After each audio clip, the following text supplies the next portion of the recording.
A continuación, comunicación y lenguaje, tercero primaria. Bienvenidos a este espacio educativo Aprendo en Casa. Mi nombre es Celeste Hernández y en esta oportunidad desarrollaré el tema lenguaje literario, lenguaje científico y lenguaje espontáneo, el cual lo vamos a enlazar con un poquito de ortografía.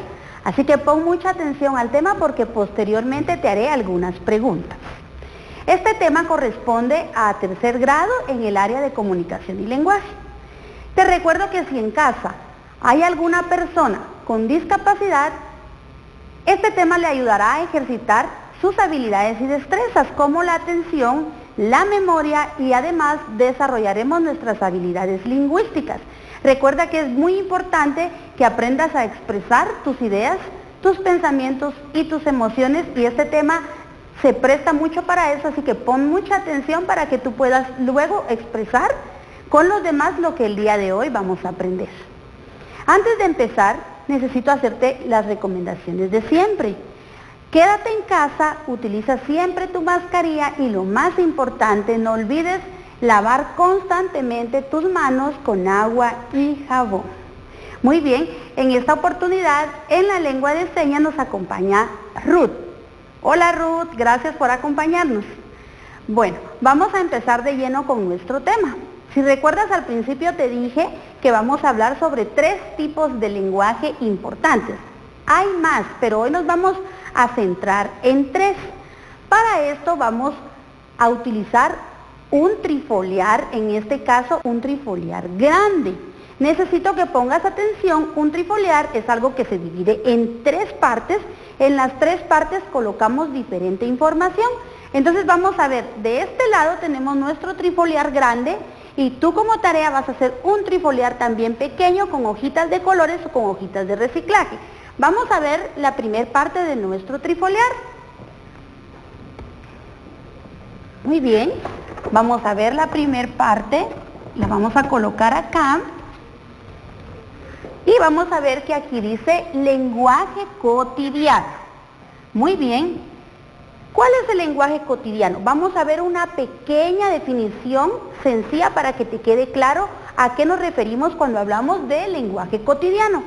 El lenguaje cotidiano es el lenguaje informal, es el lenguaje familiar y se caracteriza por ser un lenguaje espontáneo, relajado y expresivo. Este lenguaje es el que utilizamos casi siempre en nuestra casa, con nuestra familia, con nuestros amigos. No necesita de mayor importancia, no necesita de palabras muy sofisticadas, ¿verdad? Como dice, sus características es que es un lenguaje sencillo, es el que siempre utilizamos nosotros en casa.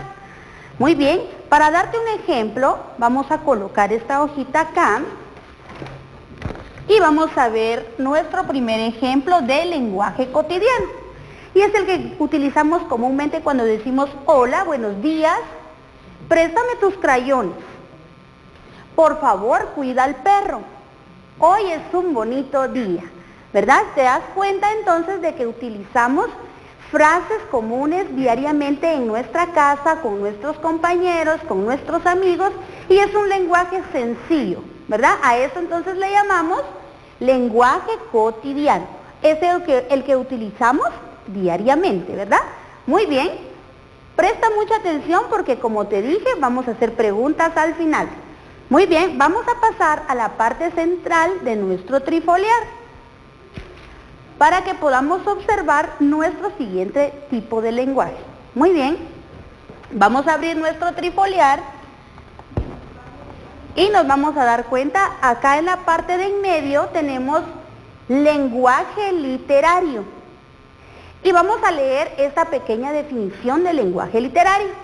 Dice que el lenguaje literario es aquel que se utiliza en la literatura de ficción o entretenimiento. Es artístico y su estilo es de suma importancia. En este lenguaje vamos a darnos cuenta que es diferente al que usamos cotidianamente o al que utilizamos diariamente. Este lenguaje es el que se utiliza para escribir poemas, para escribir canciones y tiene un estilo más artístico, un estilo más preparado y utiliza otro tipo de palabras, también utiliza rimas, versos y palabras un poco más con estilo, ¿verdad? Entonces vamos a ver el ejemplo sobre el lenguaje literario. Vamos a leer este pequeño texto que es una estrofa de un poema guatemalteco, de autor guatemalteco José Martí, que es titulado La Niña de Guatemala. Este solo es una estrofa y dice así: quiero a la sombra de un ala contar este cuento en flor, la niña de Guatemala, la que se murió de amor. Si te das cuenta, en este tipo de lenguaje hay un estilo hasta para leerlo porque es recitado, ¿verdad? Por eso es que lo llamamos lenguaje literario y lo encontramos en poemas y también en algunas canciones, en algunos cuentos también, en algunas fábulas. ¿Por qué? Porque es un lenguaje diferente y tenemos incluso que buscar palabras que rimen y también hay que hacer una entonación diferente al momento de leerla. Muy bien, aquí podemos ver nuestro ejemplo que hay un niño cantando, porque las canciones también utilizan este tipo de lenguaje, ¿verdad? Porque es un estilo más artístico. Muy bien, ahora vamos a pasar a nuestro último tipo de lenguaje. En este caso vamos a ver en nuestro trifoliar que tenemos lo que es el lenguaje científico. Y dice nuestra pequeña definición que el lenguaje científico es el que se utiliza en la ciencia y que requiere de expresiones completamente profesionales distintas al lenguaje cotidiano. Recuerda que aquí dijimos que utilizábamos palabras sencillas. En este, como es científico, es el que utilizan las personas que tienen diferentes profesiones y que nosotros regularmente no lo utilizamos, ¿verdad? Más ustedes que son niños, ¿verdad? Y tiene mucho que ver con la profesión de cada persona al momento de expresar sus ideas, ¿verdad? Entonces tenemos el ejemplo de este lenguaje, pon mucha atención. Tal vez nos va a costar un poquito más leerlo porque en este lenguaje se utilizan palabras un poquito más sofisticadas o más complicadas al momento de leerlas. Y vamos a leer en esta parte que dice: la presión sanguínea se mide con un esfigmomanómetro que proporciona dos resultados: la presión sistólica y la presión diastólica. Como puedes observar, en este tipo de lenguaje hay palabras que tal vez nosotros no conocemos o no manejamos. ¿Por qué? Porque en este ejemplo está hablando alguien de medicina, ¿verdad? Entonces utiliza términos diferentes porque su profesión así lo requiere, ¿verdad? Es diferente los tres tipos de lenguaje. Vamos resumiendo. El primero que vimos fue el lenguaje cotidiano, que es el que regularmente utilizamos con nuestra familia y en nuestra casa y es más sencillo. El lenguaje literario es aquel que se utiliza en la literatura y es de una manera más artística y tiene un estilo diferente. Y el lenguaje científico son aquellas palabras que utilizan todos los profesionales, ¿verdad? Y es un poco más sofisticado y es diferente a los demás. Muy bien, cuando tú utilizas los libros también vas a encontrar este tipo de lenguaje en ellos mismos. Por ejemplo, tú tienes este libro en casa que se te fue proporcionado en tu centro educativo, el libro de lenguaje de tercero, ¿verdad? Vamos a tomar algunos ejemplos que podemos encontrar en nuestro libro de texto para localizar este tipo de lenguajes. Vamos a ver, si lo tienes a mano, puedes ir corriendito a traerlo para que te des cuenta que en nuestro libro de texto también encontramos todo este tipo de lenguaje. Vamos a buscar entonces en la página 65. Página 65 de nuestro libro y en la 64 también tenemos un poema y lo vamos a leer poniendo siempre atención en la forma en que debes hacer la entonación al momento de leer y dice: sobre el campo verde, verde, verde sol, el aire es más limpio cuando brilla el sol. La hormiga se afana desde el girasol arrastrando pepitas cuando brilla el sol. Sin ninguna prisa roe el caracol las hojas más tiernas cuando brilla el sol. Y lanzan los pájaros su mejor canción al cielo de mayo cuando brilla el sol. La tierra se alegra cuando brilla el sol. El autor de este poema es Antonio Gómez Yebra. Lo encontramos en nuestro libro de texto en la página 64 y vemos aquí cómo ejemplificamos el lenguaje literario. Muy bien, vamos ahora a la página 69 de nuestro libro de texto y vamos a encontrar un contenido que se llama guatemaltequismos. Y vamos a leer un párrafo y luego te voy a explicar qué significa la palabra guatemaltequismos. Y dice así nuestro texto. Voy a cerrar las ventanas, está soplando mucho chiflón.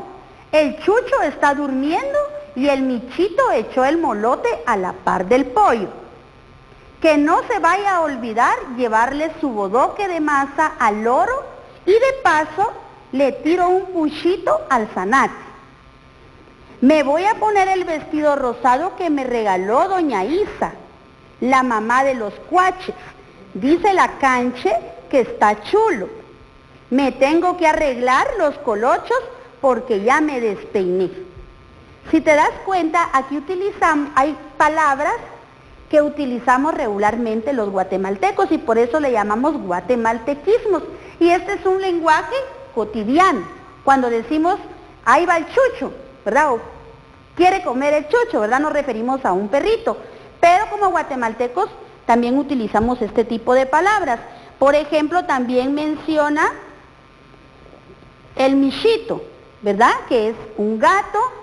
También menciona un puchito, o sea, quiere decir un poquito de masa para el loro, ¿verdad? Entonces te das cuenta que aquí encontramos muchos guatemaltequismos y lo podemos adaptar a lo que es el lenguaje cotidiano. En este libro va a ser un poco difícil encontrar el lenguaje científico, pero si tú utilizas libros de matemática, libros de ciencias, ahí sí puedes encontrar diferentes textos donde ya se utilizan palabras que pertenecen al lenguaje científico. Por ejemplo, este libro habla sobre matemática y sobre ciencias. Y vamos a leer un pequeño párrafo que dice, esto lo consideramos bastante relativo, ya que dependerá de los diferentes países donde se establezcan. Así podemos decir que hay una pequeña empresa, mediana y gran empresa, refiriéndose, por ejemplo, al monto de su capital, al número de trabajadores que ocupa, a la cantidad de bienes y servicios que produce. Te puedes dar cuenta que este lenguaje ya es un poco más sofisticado y a ese al que le llamamos lenguaje científico. Bueno, espero que hayas puesto atención porque ahora vamos a pasar a la parte de las preguntas. Y cuando se nos viene a la mente la palabra pregunta, rápidamente vamos a trasladarnos para acá y nuestra mente va a pensar en estos signos, que también los conocemos porque los hemos visto en clase y los vamos a repasar el día de hoy. ¿Alguien sabe qué nombre reciben estos signos? Muy bien, son los signos de interrogación y son los signos que nos sirven para realizar o escribir preguntas.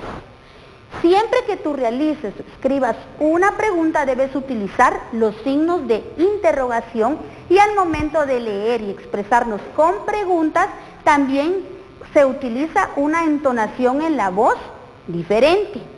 También es importante que pongas atención en esta nuestra escalera preguntona, le vamos a llamar, esta es nuestra escalera preguntona. Y dentro de los escalones de nuestra escalera escribimos palabras que utilizamos para hacer preguntas.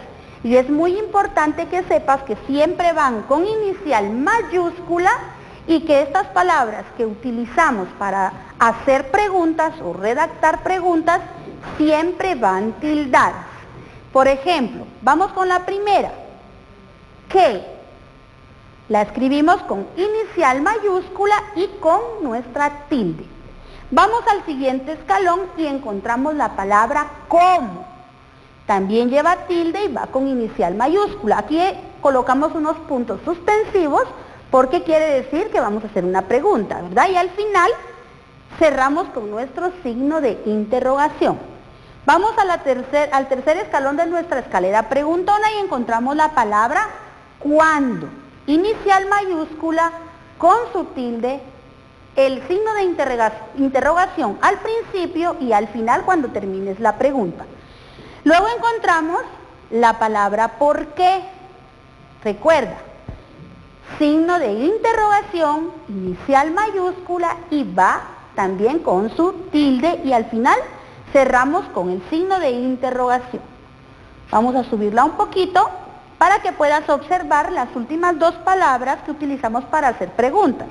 En este caso sería cuánto, inicial mayúscula, la palabra va tildada y no olvides, importantísimo, siempre los signos de interrogación. Y por último tenemos la palabra dónde, inicial mayúscula, tildada y signos de interrogación. Muy bien, ya que estamos viendo estas palabritas que nos sirven para preguntas, ahora vamos a pasar a la parte donde te dije que íbamos a realizar preguntas con respecto a nuestro tema. ¿Sí? Muy bien, entonces, aquí tenemos nuestro pequeño buzón y digamos que fuimos a revisar nuestro buzón y encontramos estos sobres con nuestras cartitas, pero son preguntas. Y vamos a sacar la primera y vamos a ir resolviendo las preguntas. Recuerda que la entonación para hacer una pregunta es importante. Muy bien, tú puedes participar en casa y analizar y darnos una respuesta. Y nuestra primera pregunta dice, ¿cómo es el lenguaje cotidiano? Te puedes dar cuenta que aquí redactamos una pregunta con la palabra cómo, que aprendimos en nuestra escalera preguntona, empieza con signo de interrogación, inicial mayúscula, va con su tilde y al final de la oración interrogativa cerramos con nuestro signo de interrogación. Entonces nuestra pregunta dice, ¿cómo es el lenguaje cotidiano? ¿Recuerdas que lo vimos en nuestro trifoliar? Bueno, es el que utilizamos en nuestro ambiente familiar y se caracteriza por ser espontáneo, sencillo y relajado. Muy bien, vamos con otra pregunta. En nuestro siguiente sobre y vamos a encontrar esta pregunta que dice, ¿quiénes utilizan el lenguaje científico? Aquí encontramos otra palabra que también la utilizamos para realizar preguntas. ¿Quiénes utilizan el lenguaje científico? ¿Será que los niños lo utilizan?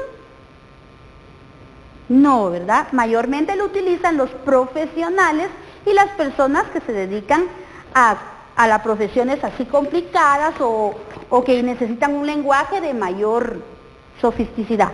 Entonces vamos con la siguiente pregunta para ir ya terminando con nuestro buzón de preguntas y nos vamos a dar cuenta que en la siguiente pregunta dice, ¿qué aprendimos en esta sesión? Esta la vamos a dejar pendiente para el final, la vamos a resolver juntos y vamos a sacar una última que dice, cuando cantamos, ¿qué tipo de lenguaje utilizamos?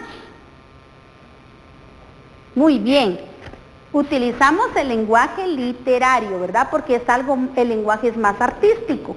Y por último, tenemos nuestra última pregunta que dice de la siguiente manera. ¿Dónde se utilizan los signos de interrogación? Para ir cerrando nuestro tema, concluimos que los signos de interrogación los utilizamos al momento de redactar, escribir o hacer preguntas. ¿Verdad? No lo olvides, siempre que escribas una pregunta, debes colocar los signos de interrogación. Muy bien. Para terminar, siempre en nuestro libro de texto de lenguaje, en la página 79, vamos a encontrar, página 78 y 79, vamos a encontrar una imagen de la ruina de Tikal. Y alrededor de esa ruina encontramos preguntas. Y una dice, ¿qué es? ¿Cómo se llama? ¿En qué departamento se encuentra? ¿Cómo se llega? ¿Cuál es su principal construcción? Y así vamos a encontrar alrededor muchísimas preguntas y te puedes dar cuenta que estamos utilizando signos de interrogación y que al momento de leer lo hacemos con una entonación diferente para que se entienda que es una pregunta. Muy bien, y para terminar, para concluir, donde decía la pregunta, ¿qué aprendimos en esta sesión? Pues aprendimos nuestros 3 tipos de lenguaje. Lenguaje cotidiano, lenguaje literario y lenguaje científico, y asimismo el uso de los signos de interrogación y las palabras que utilizamos para hacer preguntas. Te recuerdo que puedes hacer todo este material, puedes hacer tu propio trifoliar, lo puedes hacer con una hojita, escribir los conceptos que vimos el día de hoy, puedes dibujar un ejemplo y guardarlo en tu portafolio de Aprendo en Casa. Muy bien, puedes elaborar también preguntas, puedes elaborar sobres con hojas de colores y si no, pues con papel para reciclar. Muy bien, entonces, por el día de hoy, solo me queda recordarte que el 12 de junio se conmemora el Día Mundial contra el Trabajo Infantil, ¿verdad? Y la recomendación siempre muy importante es, recuerda, no olvides lavarte tus manos con abundante agua y jabón, que esto nos ayudará a evitar enfermedades. Y lo más importante, quédate en casa porque juntos saldremos adelante.